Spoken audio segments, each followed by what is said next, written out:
Last week was rough for us. We didn't perform to the way we expected. We got to get our running game going. Just wasn't on Brees Hall. You know, we made some mistakes up front. We were really close in a couple of plays. Defensively, the guy showed up, played well. Still got to give tremendous effort. Hats off to Coach Haycock. He does a great job with that unorthodox defense he likes to run, but it works. So, with that being said, we got the Hawkeyes this week, in-state rivalry. I don't think you can use the word hate enough. We're preparing. Great week of practice. I'll take any questions you guys may have. I got a quick thing. Here 2 years ago for game day, talk about the atmosphere here for game day 2 years ago and what you're expecting tomorrow morning. If I'm not mistaken, 2 years ago, was it like rainy and kind of like nasty? Yeah, so, you know, that's what I remember. Yeah, but they came because, you know, the Midwest, they support their football teams. That's one thing. I'm a Midwesterner, and we love our football, we love our football team. So I just think tomorrow is going to be, after everything everyone's dealt with the pandemic and all, I think that, and not that it's over, but obviously we're having fans and stuff now, so they got the green light to come. I'm sure they're going to show up and show out tomorrow. I'm expecting a huge turnout. I'm expecting a lot of energy. I don't know if you guys saw the show a week ago. We were in North Carolina, Charlotte, and it was called a neutral site game, but you would never know it because the turnout was magnificent. So expecting that, you know, especially with the weather being like the way that it is. So I'm looking forward to a great turnout and a lot of energy tomorrow. I want to know what it's going to be like for a player. I mean, you played your career in a bowl. I doubt that there was a whole lot of wind coming into there. What's it going to be like as a player on the field tomorrow? I mean, specifically, you said a bowl and wind. Is it supposed to be windy? Because I don't know. I mean, when you played, your field was in college. The field was down. Right. And so I don't imagine there was a whole lot of breeze coming down into that field. Maybe there was. I don't know. But what's it going to be like out there? It's going to be the field's going to be over 100 out there. I mean, you talking about the heat? The heat. Oh, okay. Yeah. They're gonna get hot, but you know both teams got to play in it, so we don't complain. As a player, you just go out there and play. You know, the other team has to play in it too. So that's just the way I look at it. That's the way I've always looked at it. I played in the most extreme weathers, and I played in Green Bay. It's cold as shit in Green Bay, you know. So, but the other team got to play in it too. So that's just my approach as a player. That you know whatever we're dealing with, they're dealing with. So whoever can be mentally strong enough and deal with the elements will probably succeed or probably experience a certain level of success that can help them be triumphant. What makes this matchup intriguing to you? Well, it's an in-state rivalry, first of all. Second of all, it's different conferences. You got the Big 12 and the Big 10. So, and there's always some close-knit games. I mean, that's what makes a rivalry a rivalry. You know, you have some close-fought, hard-fought games that come down to the end, and you know, there's a lot of respect though for both programs. Obviously, Coach Ferentz has done a fantastic job with Iowa, and Coach Campbell has done a great job with Iowa State. I've been watching him since he was at Toledo. I've been fortunate enough to call some MAC games, so I've been really aware of Coach Campbell and his style of coaching and what he brings before he came to Ames. You got to play in some of the most iconic rivalry games of all time during your college days. Were you aware as a player just of Iowa State, that rivalry, and then coming here 2 years ago and really getting to see it firsthand? What was the takeaway given all your experience with, again, those rivalries that define college football on your side? I thought that that this rivalry will compare with some of the big rivalries. I mean, you know, you have everything that you can ask for.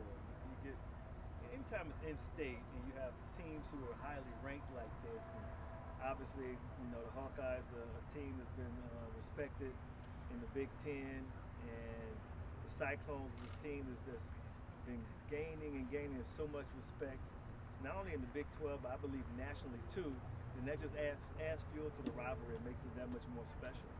Speaking of the Big 12, what are your thoughts? You know, today finally, it's all official now. What are your thoughts on what those four teams will bring to the Big 12? And I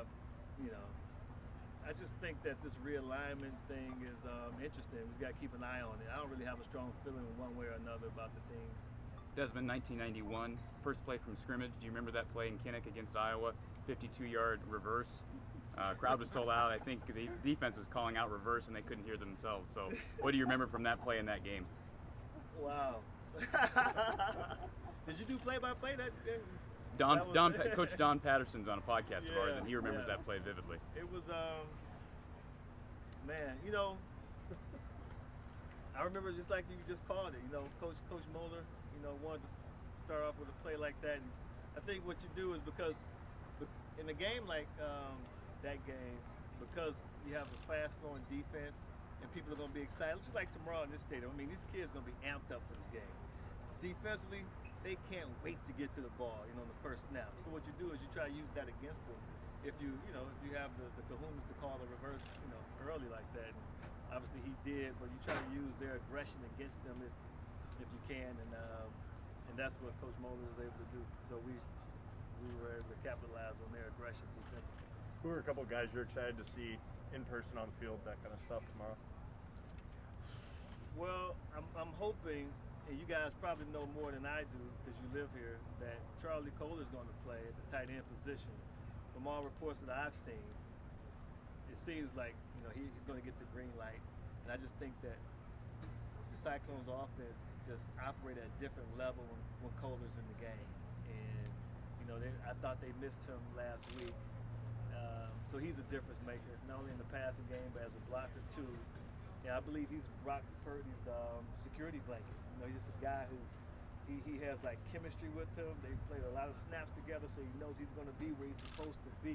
When you have that, it's just an air of confidence that you can play with on the field. So to see their offense with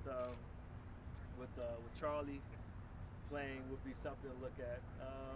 Obviously, passing situations, see what Brock Purdy does, because the Hawkeyes, they got some ball hawks back there. I mean, they showed a week ago that they can be very aggressive in the secondary. They got some guys who will take some risks, and they play a type of defense though that they can keep an eye on the ball. They don't turn their back to the ball often, so that actually helps you too become even that much more aggressive as a defensive back.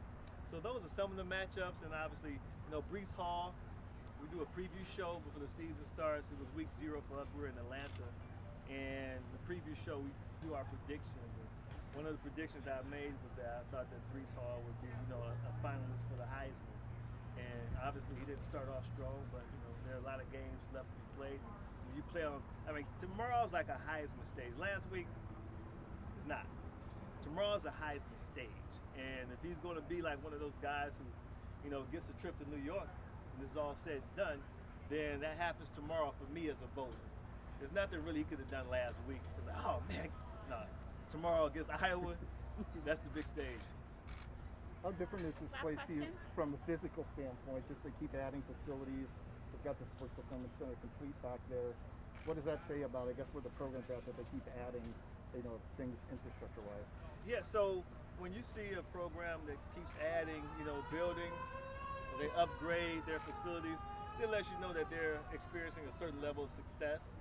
And, to me, it hats off to Coach Campbell, his staff. They've done a really good job of bringing the type of play that he wants to bring to Iowa State, to Ames, the type of players that he wants to bring and the style of play. I think that matches his personality. Like I said, I've been a fan of his since Toledo, and I think that there are parallels with his style of play and the way they've adopted his philosophy, and it's been successful so far. And I think they're going to continue to be successful. They just want to take that next step. Now they want to win a Big 12 championship, and that's the next step for them. So, but when you start to see, buildings pop up around campus, it lets you know the football program's doing great. So it's good. It's great to see it because he's a guy who, like I said, I've been a fan of his since Toledo, so you kind of root for him to succeed.